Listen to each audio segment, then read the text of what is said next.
apalagi tujuannya saya ingin berbuat untuk masyarakat. Artinya dia belum berbuat untuk masyarakat, hanya ingin. Ketika dia jadi anggota dewan ya tidak berbuat untuk masyarakat, ya nggak usah.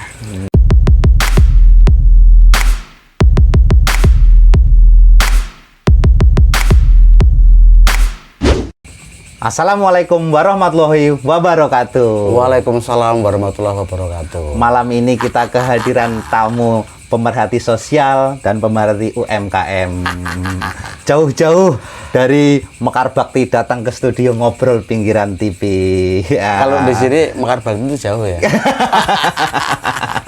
Oke, mungkin bantu diperkenalkan, Bang. Oke, terima kasih Mas Yono. Salam kenal.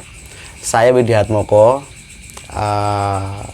Saya sehari-hari bergelut di per UMKM-an lah, dan menulis di salah satu media online, dan saya juga main YouTube, Mas. Oh, pemain YouTube juga. Mau belajar nanti saya. Jadi jangan lupa nih ya, buat kalian dimanapun di seluruh Indonesia, jangan lupa buka juga. Boleh promosi, Mas? Boleh, silakan. Buka juga channel saya, Jejak Kata. Wah, like, share, and subscribe. Jejak Kata, jangan lupa. Tadi Bang Widi cerita, Bang, pernah jadi wartawan. Bisa dibagi pengalamannya dong wartawan. Bagi pengalaman yang mulai, yang enak sampai yang tidak enak, biar kita lebih seru nih dengernya ini.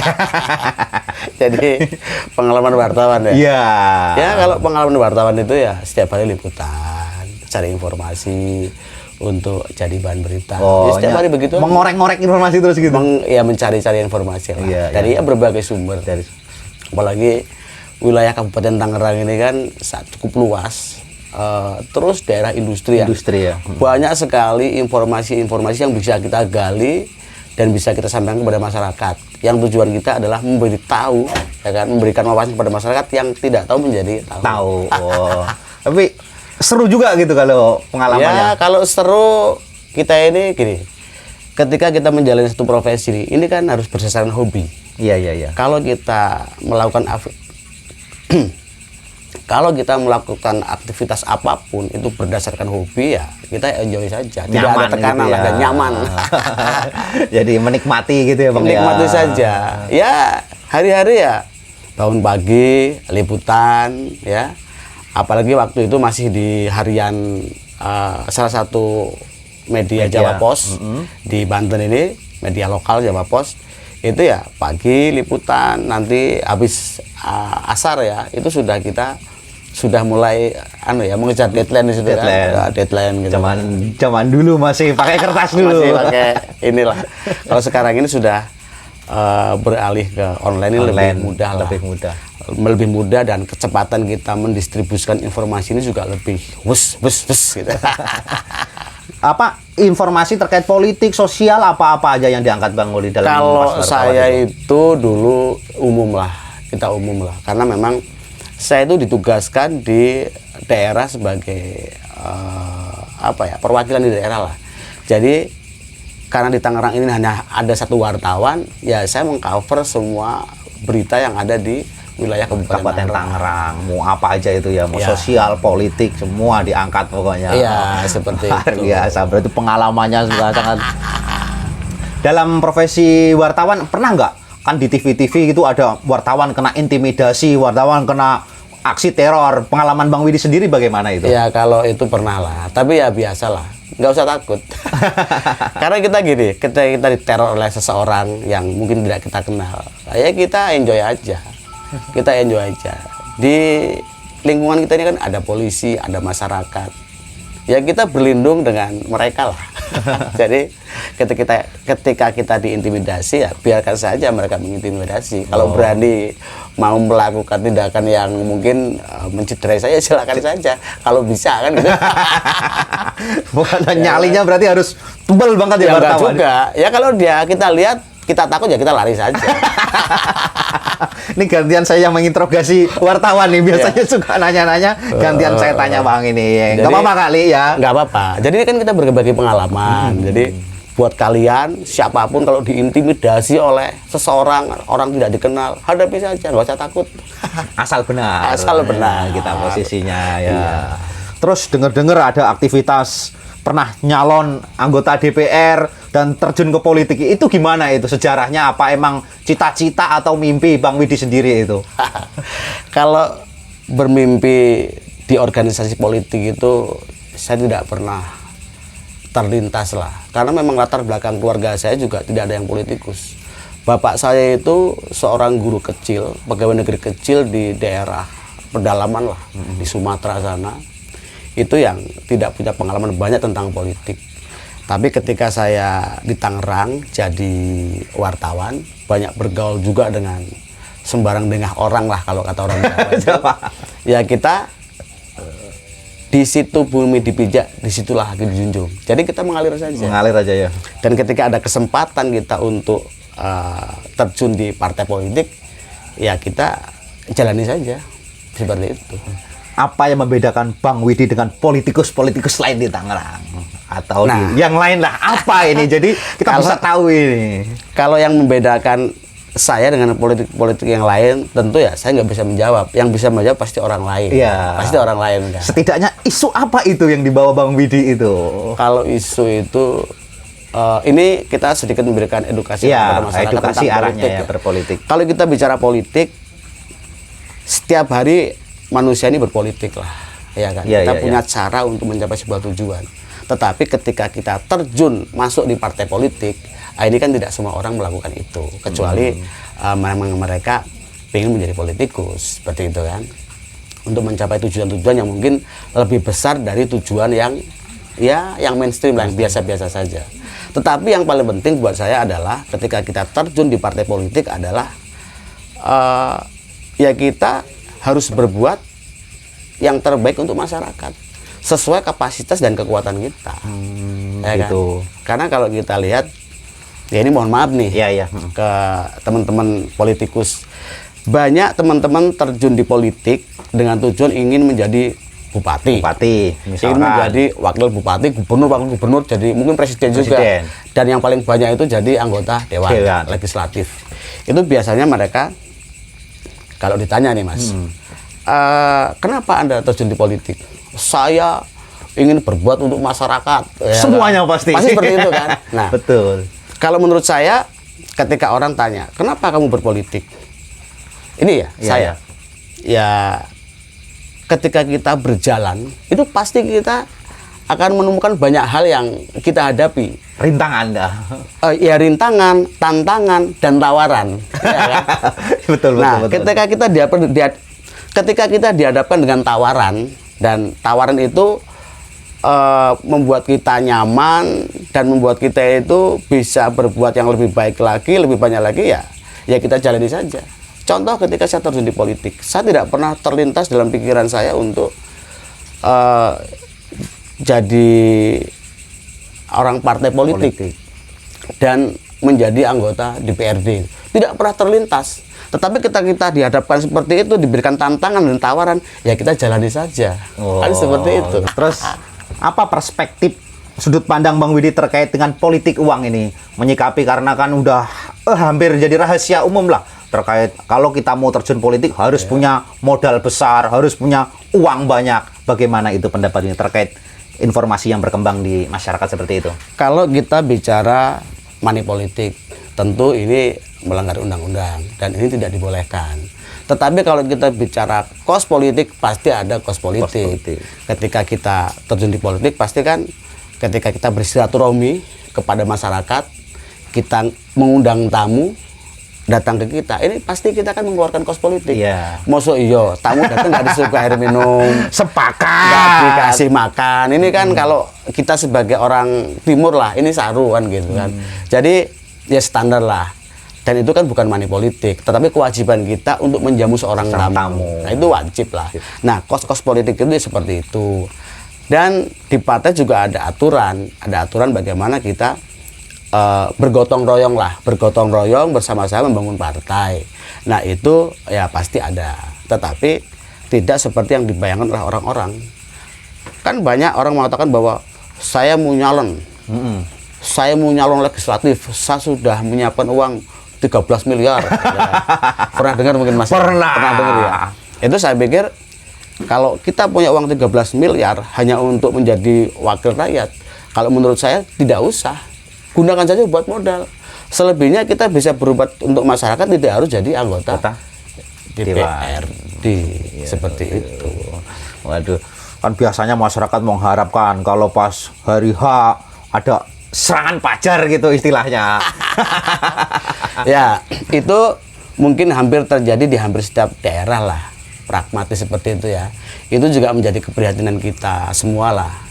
Keprihatinan saya juga sebagai orang yang saat ini juga saya terjun di partai politik gitu kan. Kita sangat prihatin dengan kondisi itu. Tetapi memang kita sudah dihadapkan dan kita dapat warisan sistem politik yang seperti itu. Oh, sistem yang mau ya? Yang mau tidak mau ya harus kita hadapi, Mas. Harus kita hadapi. Tetapi kita juga punya tanggung jawab moral untuk membangun pemikiran masyarakat yang lebih maju, lebih cerdas. Kita punya tanggung jawab moral untuk membangun masyarakat, sehingga kita juga membantu punya mengedukasi kewajiban gitu ya, untuk memberikan pendidikan politik yang baik pada masyarakat. Sepakat gitu. Sama. Jadi kalau ada masyarakat berpikiran pragmatis, ya harus kita edukasi. Nih ngomong-ngomong, kata selain politik juga gelut aktif di kegiatan UMKM itu, bisa bantu di sharing nih Pak info terkait kalau itu. Di UMKM ya, saya lebih ke IKM, industri kecil dan menengah. Kita harus bisa membedakan UMKM dan IKM. Apa itu bedanya? Kalau UMKM itu usaha kecil ya. Ada tukang bikin kerupuk atau jualan makanan itu bisa masuk kategori UMKM. Tapi yang saya geluti selama ini lebih ke IKM, industri kecil menengah. Nah, ini yang pernah jadi binaan saya itu para pelaku IKM di alas kaki, sepatu dan sendal di Kabupaten Tangerang, di asosiasi persepatuan lah di Tangerang itu. Tuh. Jadi gimana itu pengalamannya, bisa dibantu diceritakan terkait apa kekurangannya usaha atau apa yang diperlukan terkait pengusaha-pengusaha yang tergabung dalam IKM tadi?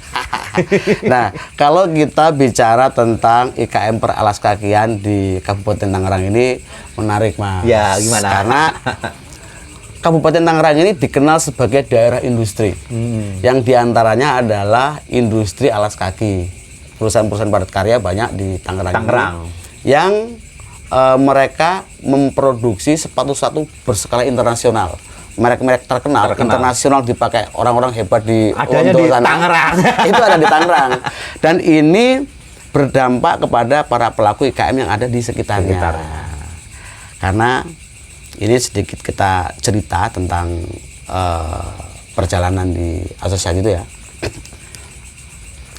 Pada akhir tahun 90-an, awal tahun 2000 itu terjadi PHK besar-besaran beberapa pabrik sepatu padat karya di Tangerang. Itu awalnya ada itu ya. PT Doson Indonesia, ada Garuda Indawa, Starwin Indonesia, Spotek dan lain sebagainya. Ini waktu itu gulung tikar, bangkrut. Dan puluhan ribu bahkan hampir ratusan ribu mantan buruh pabrik sepatu ini tidak punya pekerjaan, kehilangan pekerjaan. Nah, dari situlah mereka mulai dari situlah mereka mulai mengimplementasikan pengalamannya, ilmunya selama menjadi buruh pabrik sepatu. Nah, waktu itu mereka saling berkomunikasi lah. Yang punya keahlian bikin molding, ya kan? Yang punya keahlian menjahit, dia menjahit. Dan keahlian-keahlian mereka itu disatukan dan muncullah IKM kecil alas kaki. Dulu lucu, Mas. Awal-awalnya itu sejarahnya. Dan membuat sepatu itu juga dulu pengelemannya itu belum pakai open, Mas. Tapi masih dilem, terus diganggang ya, digarang itu, panggang. Dipanggang di ini kompor minyak tanah itu kan. Zaman dulu. Dan itu apa yang dilakukan oleh teman-teman itu diterima oleh pasar. Awalnya dari tangan ke tangan dijual, sampai akhirnya itu ke distributor di Jakarta. Distributor tertarik, lalu mereka memesan ada order gitu kan. Dari situ terus berkembang dan menjamurlah para IKM alas kaki ini. Tapi sayang memang, Mas. Iya, kenapa? para para pelaku IKM di Kabupaten Tangerang ini memang 60% itu masih menjiplak merek lah. Oh, mereknya. Menjiplak merek. Tapi kita juga patut bangga karena produksi alas kaki Iya. di Tangerang ini hampir menyebar di setiap wilayah kota di Indonesia. Pasarnya sampai seluruh Indonesia ya. Sekarang kalau Mas Yono jalan ke Surabaya, Iya. sampai Banten, ke toko-toko sepatu, itu pasti sumbernya dari mana? Sumbernya dari Dari Tangerang. Tangerang. Oh, produk Dan Tangerang itu ya. Produk Tangerang, dan sayangnya memang mereka produknya masih plagiat. Plagiat ya itu. Pelan-pelan lah. Pelan-pelan. Tapi alhamdulillah sekarang ini sudah banyak pelaku IKM di Tangerang ini yang sudah berintegrasi ke merek sendiri. Merek sendiri ya, punya Merek branding sendiri. sudah punya branding sendiri. Tapi ya memang kendala mereka di pemasaran dan promosi. Promosi ya. Promosi kita masih kurang. Apa sudah ada yang ekspor untuk pelaku di Tangerang ini, Bang? Kalau pelaku IKM ekspor belum. Belum ya, belum main pasar ekspornya ya. Tapi baru memenuhi kebutuhan lokal lah. Itu juga baru beberapa yang sudah berintegrasi ke merek sendiri. Selebihnya masih berproses. Tapi ya kita cukup bangga lah karena mereka itu mampu mempekerjakan masyarakat yang sulit diterima di pasar kerja. Jadi teman-teman pelaku IKM ini satu IKM ini rata-rata mempekerjakan 20, 30 sampai 100 orang Karyawan itu. karyawan. Ini kalau dikali 100 IKM, dikali 200, 300 dan 1000 IKM, ini mereka bisa menyerap tenaga kerja ya puluhan ribu lah. Ya. Dan itu terjadi di Kabupaten Tangerang. Tangerang luar biasa. Terus bagi sedikit dong informasinya terkait YouTuber. Ini saya yang denger-denger terakhir ini Bang Widi ini juga sebagai YouTuber. Ya, jadi gini, kalau bicara YouTube ini memang buat saya proses lah. Iya, gimana? Proses. Pengalaman saya ini dulu nulis. Saya nulis berita, saya nulis cerpen, dan ya menulis apapun lah. Menulis di Facebook juga, status Facebook. Seiring perkembangan waktu, dunia menulis ini sudah mulai tergerus oleh digital. Teknologi digital udah berubah ya kan? Sudah berubah. Biasanya kan orang menulis itu menyampaikan pemikirannya kepada orang lain lewat kata-kata dan tulisan. Tapi ketika buku ini sudah mulai banyak ditinggal oleh masyarakat, ya mau tidak mau kita bisa memanfaatkan teknologi untuk mentransfer apa yang ada dalam pikiran kita kepada mereka. Karena sekarang ini cara yang paling mudah untuk menyebarkan informasi, memberikan mentransfer pengalaman ke orang lain menggunakan video, ya kita bermain video dan kita upload di channel YouTube. Apa channelnya, Bang? Boleh nama bagi dong. Channelnya itu Jejak Kata. Jejak Kata.